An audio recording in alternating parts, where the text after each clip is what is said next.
Keajaiban sebelum Rasulullah diangkat menjadi nabi. Meski Rasulullah baru diangkat menjadi nabi pada usia 40 tahun, tetapi sebelum hal tersebut terjadi, telah banyak keajaiban yang terjadi semenjak beliau dilahirkan. Rasulullah lahir di tahun yang disebut tahun gajah, di mana Allah saat itu membinasakan pasukan gajah yang hendak menghancurkan Ka'bah dengan burung ababil.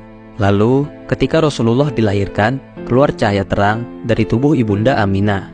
Cahaya tersebut menerangi seisi rumah dan terus memancar hingga menerangi istana-istana di negeri Syam. Bersamaan dengan lahirnya Nabi Muhammad, terjadi guncangan yang meruntuhkan ruangan-ruangan istana Kisra di Persia.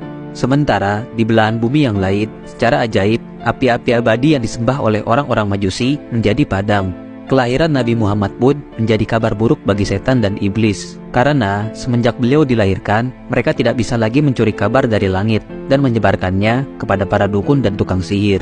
Langit sekarang sudah dijaga ketat oleh malaikat, dan bintang-bintang pun diaktifkan, sehingga jika mereka naik ke langit, mereka akan dipanah dengan api yang membara. Lalu, ketika beranjak anak-anak, keberkahan Rasulullah pun ikut dirasakan oleh orang-orang di sekitarnya. Salah satunya adalah Halimah Asy-Sya'diyah, ibu susu Rasulullah. Selama menyusui Rasulullah, air susu Halimah yang tadinya sedikit, tiba-tiba menjadi deras dan subur. Lalu, ternak-ternaknya menjadi sehat dan gemuk.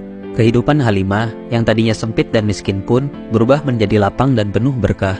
Kemudian, hal ajaib lainnya adalah ketika terjadi pembelahan dada Rasulullah oleh malaikat Jibril. Saat itu, Rasulullah masih berumur 4 tahun.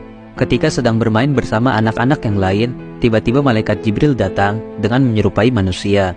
Malaikat Jibril kemudian mendekap dan membaringkan Rasulullah. Setelah itu, ia pun membelah dada Rasulullah dan mengeluarkan hatinya. Kemudian, ia mengambil segumpal daging dari hati tersebut sambil berkata, "Ini adalah tempat setan di dalam dirimu." Lalu, hati tersebut dicuci dengan air zam-zam di dalam sebuah bejana emas. Setelah bersih, hati tersebut diletakkan kembali ke dalam tubuh Rasulullah, dan dada Rasulullah pun ditutup kembali.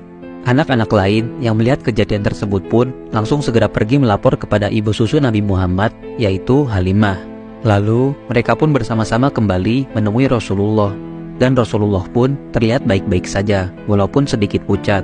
Peristiwa tersebut meninggalkan sebuah luka jahitan di dada Rasulullah hingga dewasa. Sehingga pembelahan dada yang terjadi adalah nyata adanya, bukan sekedar kiasan atau metafora belaka.